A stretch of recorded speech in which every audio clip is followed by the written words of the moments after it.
5. Nous voici devant cette église ou ancien temple protestant.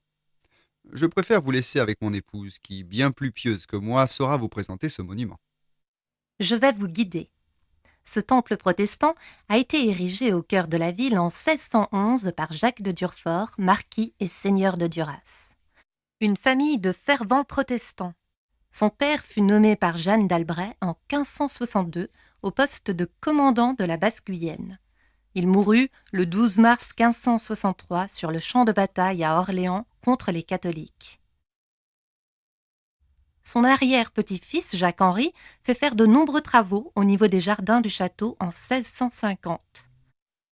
En même temps, il met de l'ordre dans la maison en créant une crypte sous l'autel du temple où il y déplaça tous ses ancêtres protestants.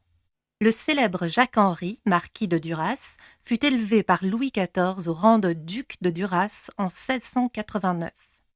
Mais cette crypte fut vidée lorsqu'à la Révolution française, les cercueils furent menacés de pillage. Où sont passés ces cercueils? Mon illustre mari n'a jamais voulu me le dire. Il préfère garder le secret pour protéger ces remarquables personnages. Le 29 décembre 1683, une ordonnance de l'intendant de la généralité de Bordeaux interdit l'exercice de la religion prétendue réformée à Duras. La démolition est ordonnée le 25 juin 1685, mais elle ne sera jamais réalisée.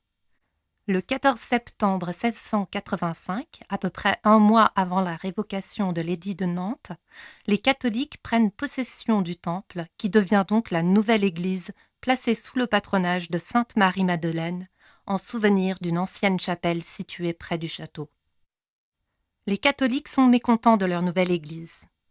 Un document daté de 1691 rapporte « Cette église qui est l'ancien temple ressemble à une grange. On ne peut pas continuer à y faire le service et il est absolument nécessaire de faire bâtir une autre église. » Durant 160 ans, il sera question de construire une autre église plus grande sur un autre lieu.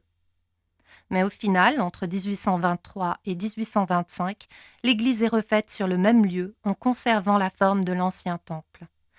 Pour cela, les colonnes de l'orangerie du château sont réutilisées.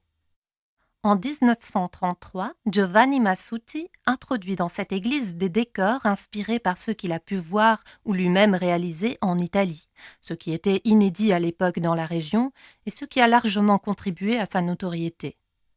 Ces décors en trompe-l'œil sont variés et portent tous sa marque, des faux éléments architecturés, notamment des caissons fins à rosaces rapportées, du faux marbre vert foncé sur les colonnes, des voûtes peintes en bleu avec des nuées d'anges gracieux.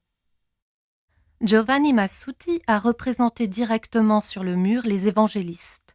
Il s'est inspiré d'un tableau du peintre flamand Jacob Jordans, Les 4 évangélistes, vers 1625, conservé au musée du Louvre.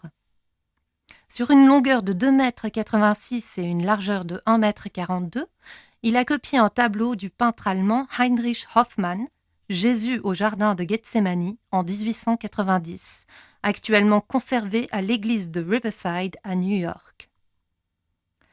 Le chemin de croix actuel date de 1922.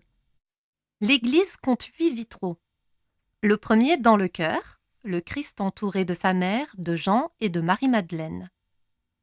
Sur le côté droit, Sainte Marie-Madeleine, Saint-Pierre, puis Sainte Bernadette. Sur le côté gauche, Saint Jean-Marie Vianney, le curé d'Ars, Saint Louis, Sainte Foy, la patronne de la paroisse d'Agen. Et pour finir, au-dessus du porche d'entrée, l'archange Saint-Michel terrassant le dragon. Voilà, je vous invite à ressortir et à prendre à gauche pour retrouver mon époux à l'ancienne porte de la cité.